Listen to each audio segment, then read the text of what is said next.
Hi, it's Deja Yetmir from CrochetEverAfter.com again, and right now I am going to show you how to do back post single crochets. So let's get started.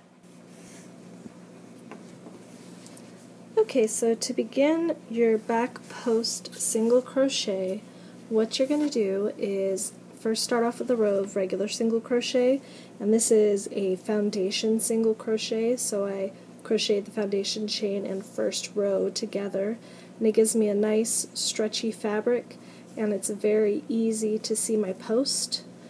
If you get confused on which way is up, always look for your tail. That's going to be on the end of your foundation chain, so you can see your single crochets here up on top.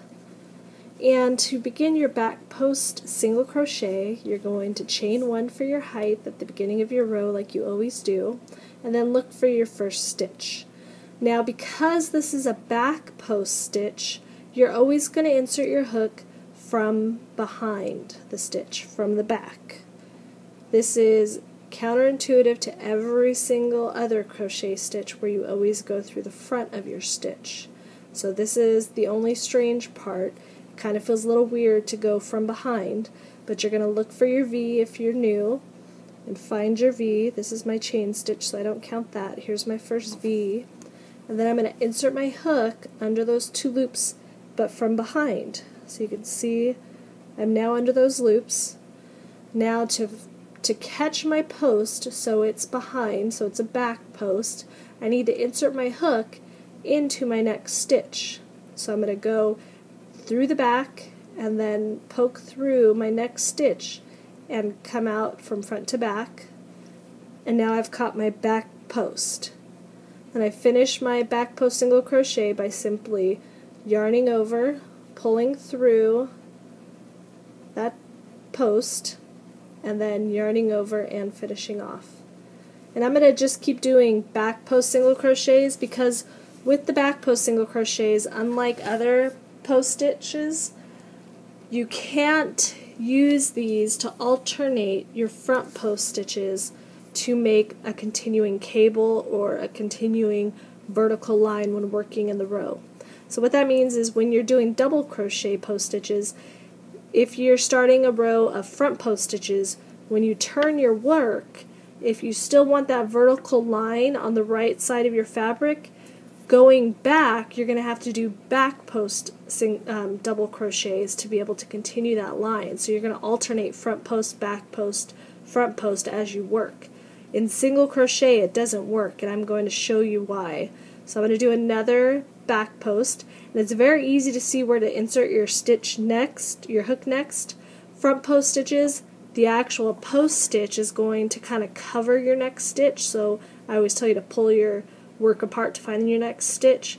But on back post stitches, it's very easy to see that this is your next stitch. So again, I'm going to come in from behind and then poke through the next stitch so that I've caught my back post, yarn over, pull that through, and I pull my stitch up nice and tall so I'm parallel with my work so I don't have a scrunched down post stitch.